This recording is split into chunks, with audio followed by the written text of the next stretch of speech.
Bismillahirrahmanirrahim. Assalamualaikum warahmatullahi wabarakatuh.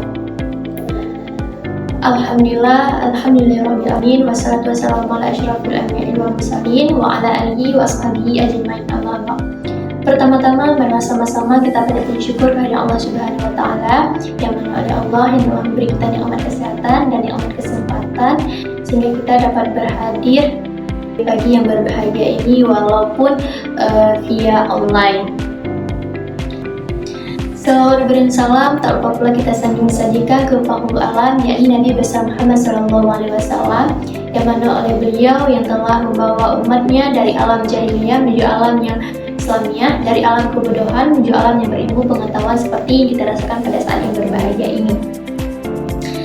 Baik, tak lupa pula kami mengatur kata-kata kehormatan hormati kepada Ibu Yusri MPDI selaku pengampu mata kuliah pembelajaran baca, tulis, dan hitung, dan yang kami banggakan teman-teman yang hadir menyaksikan video ini. Baik, tak kenal maka tak sayang, maka perkenalkanlah kami dari kelompok 2 dengan saya sendiri Fitria sebagai moderator dan juga presentator, dan ada juga rekan saya. Saya adalah Mutia Haidar. Saya Nika Melinda. Baik, di pembahasan kali ini kita akan membahas tentang pembelajaran membaca usia 5-6 tahun. Di sini ada beberapa poin penting yang akan kita bahas, yaitu yang pertama ada pentingnya membaca sejak dini, dan yang kedua ada tantangan, dan yang ketiga ada tujuan. Baik, di pembahasan pertama itu kita akan bahas pentingnya membaca dini. Nah, kemampuan membaca adalah fondasi penting bagi perkembangan anak usia 5-6 tahun. Nah, di mana masa 5-6 tahun itu adalah masa-masa keemasan atau yang biasa disebut dengan masa golden age gitu. Nah, di sini ada tantangannya, yaitu tingkat kemampuan membaca anak usia prasekolah di Indonesia itu masih perlu untuk ditingkatkan lagi. Nah, selanjutnya ada tujuan. Nah, di sini kita akan membahas strategi media pembelajaran yang efektif untuk meningkatkan kemampuan membaca anak usia 5-6 tahun. Nah, di sini ada strategi yang efektif. Yang pertama itu pojok baca. Ceritakan lingkungan kaya akan buku yang mudah diakses. Nah, yang kedua itu ada kartu kata bergambar. Nah, kartu kata bergambar ini membantu anak mengasosiasikan kata dengan gambar. Nah, yang ketiga ada bermain peran. Bermain peran meningkatkan kemampuan bahasa dan pemahaman konteks. Nah, yang keempat ada game keaksaran dan tebak kata. Nah, game keaksaran dan tebak kata ini menjadikan belajar membaca menyenangkan bagi anak. Dan yang kelima ada berkisah. Nah, berkisah ini kita memperkenalkan anak pada dunia literasi melalui cerita-cerita, dongeng-dongeng, dan lain sebagainya. Selanjutnya ada lingkungan kaya bahasa. Kita bisa melabelkan benda-benda di sekitar anak dengan tulisannya sendiri. Dan yang terakhir itu ataupun yang ketujuh, melibatkan orang tua, dorongan kegiatan membaca buku di rumah. Pembahasan selanjutnya akan dilanjutkan oleh rekan saya, yaitu Della Mutia Haidar. Kepada Della Mutia Haidar, disilakan. Baik, saya akan menjelaskan tentang hambatan umum. Hambatan umum yang terjadi pada pembelajaran membaca anak usia 5-6 tahun. Yang pertama, keterbatasan sumber daya dan waktu persiapan.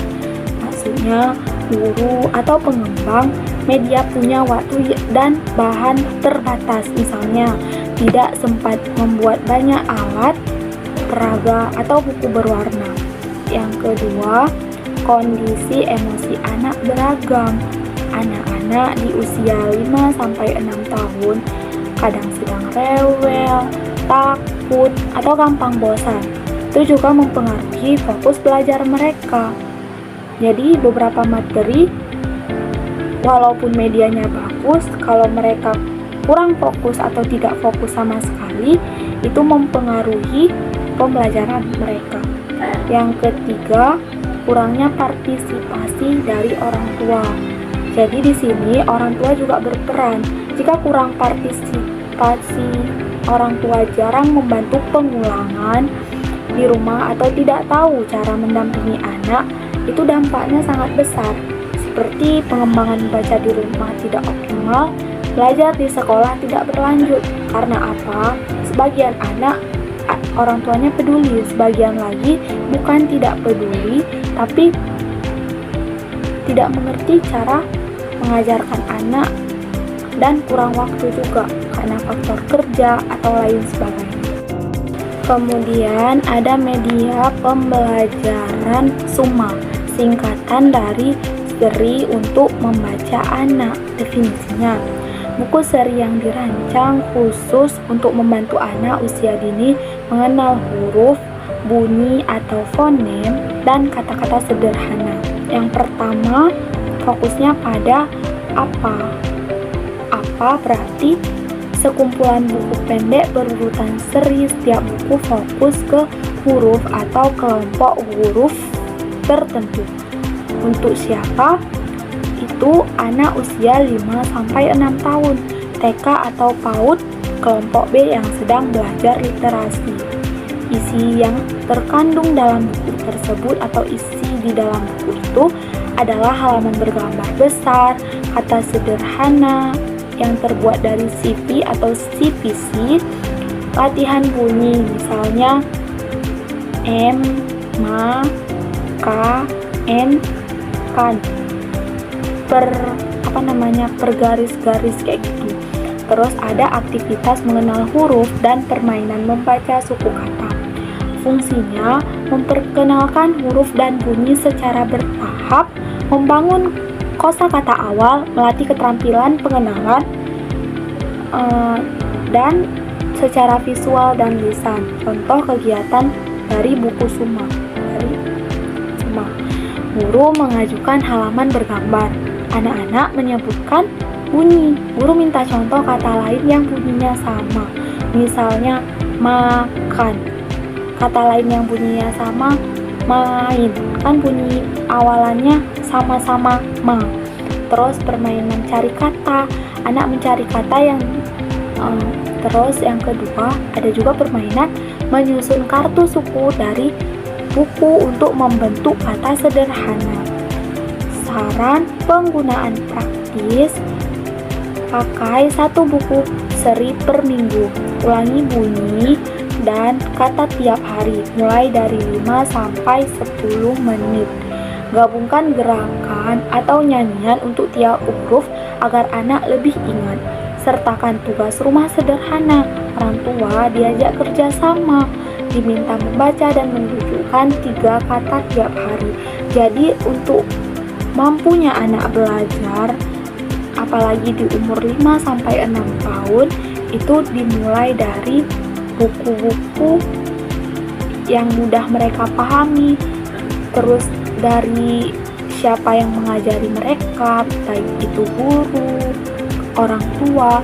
Jadi semuanya butuh partisipasi, butuh dukungan, dan butuh perhatian agar belajar membaca anak lebih efektif.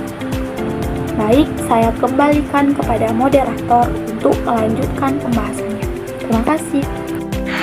Terima kasih kita ucapkan kepada Delam Jahidah.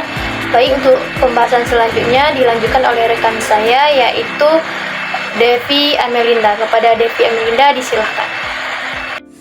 Baik, di sini saya akan menjelaskan materi mengenai model pengembangan ADIE. Materi yang pertama, analisis identifikasi kebutuhan anak dan tujuan pembelajaran. Pada tahap ini dilakukan analisis mendalam untuk memahami siapa peserta didik, apa yang perlu mereka pelajari, dan tujuan apa yang ingin dicapai melalui pembelajaran tersebut. Materi kedua, desain, merancang materi yang menarik dan sesuai usia. Ini mencakup pemilihan strategi pembelajaran, metode penyampaian, dan media yang akan digunakan. Materi ketiga, pengembangan media SUMA dan menguji validitasnya. SUMA di sini merujuk pada media pembelajaran yang spesifik. Selain itu, pengujian validitas dilakukan untuk memastikan bahwa media pembelajaran yang akurat, relevan, dan efektif. Materi keempat, implementasi menggunakan SUMA di kelas dan mengamati hasilnya. Media SUMA digunakan dalam proses pembelajaran. Guru ataupun fasilitator mengamati bagaimana peserta didik merespon dan berinteraksi dengan materi tersebut. Materi kelima, evaluasi mengukur efektivitas SUMA dan melakukan perbaikan. Evaluasi ini metode seperti tes, kuesioner, observasi, dan umpan balik dari peserta didik. Materi selanjutnya yaitu kelebihan Suma. Ini terdapat 2 poin. Poin pertama, desain visual menarik dan sesuai untuk anak-anak. Desain ini sangat penting karena dengan desain menarik dapat meningkatkan minat, motivasi anak dalam belajar. Poin yang kedua, materi terstruktur dan bertahap. Ini berarti materi diorganisasikan dengan baik, dimulai dari konsep dasar hingga yang lebih kompleks. Pendekatan bertahap membantu anak memahami materi dengan baik karena mereka dapat membangun pemahaman langkah demi langkah. Materi selanjutnya yaitu area yang perlu ditingkatkan. Poin pertama, interaktivitas atau menambah elemen interaktif.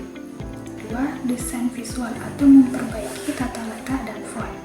3. Kualitas fisik buku atau agar lebih tahan lama. Dan selanjutnya akan saya kembalikan ke moderator. Baik, terima kasih kepada Devi Amelinda. Sekian paparan materi kami hari ini, dapat kita simpulkan bahwa kombinasi strategi yang berpusat pada anak dengan media pembelajaran yang tepat untuk menghasilkan optimal. Suma adalah contoh media yang menjanjikan, tetapi perlu terus ditingkatkan. Peran guru dan orang tua sangat penting dalam menciptakan lingkungan belajar yang mendukung. Sekian dari kelompok kami, lebih dan kurang kami mohon maaf. Kami akhiri, wabillahi taufiq wal hidayah. Wassalamualaikum warahmatullahi wabarakatuh.